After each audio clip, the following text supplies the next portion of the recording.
Donald Trump played down any threat posed by racist white nationalism on Friday after the gunman accused of the New Zealand mosque massacre called the president a symbol of renewed white identity. "You wish spoken here." Trump, whose own previous responses to the movement have drawn scrutiny, expressed sympathy for the victims who died at places of worship turned into scenes of evil killing.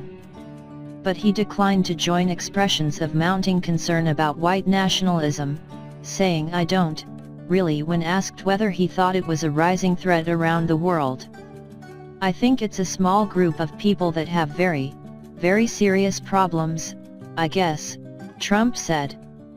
"If you look at what happened in New Zealand, perhaps that's the case. I don't know enough about it yet. But it's certainly a terrible thing." Trump was asked about white nationalism and the shooting deaths of 49 people at mosques in Christchurch after he formally vetoed Congress's resolution to block his declaration of a national emergency at the Mexico border. His veto, aimed at freeing money to build more miles of a border wall against illegal immigration, is expected to survive any congressional effort to overturn it. Questioned about the accused gunman's reference to him, Trump professed ignorance. "I didn't see it. I didn't see it," he said. "But I think it's a horrible event, a horrible, disgraceful thing and a horrible act." The man accused of the shootings, whose name was not immediately released, left behind a lengthy document that outlined his motivations. He proudly stated that he was a 28-year-old Australian white nationalist who hates immigrants and was set off by attacks in Europe that were perpetrated by Muslims. In a single reference, he mentioned the US president. "Are you a supporter of Donald Trump?" was one of the questions he posed to himself.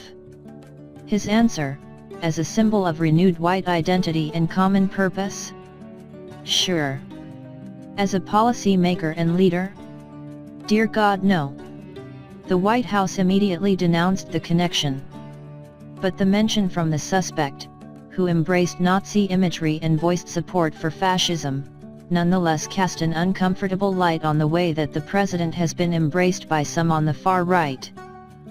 Khan tied Trump's inflammatory language to the violence half a world away.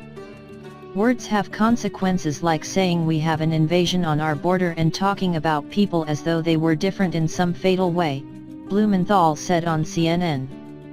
"I think that the public discourse from the president on down is a factor in some of these actions." Former Texas Representative Beto O'Rourke, who declared his Democratic candidacy for president this week, said, "We must call out this hatred, this Islamophobia, this intolerance, and the violence that predictably follows from the rhetoric that we use." Thanks for watching. Please subscribe our channel and get more videos. Don't forget like, share and comment.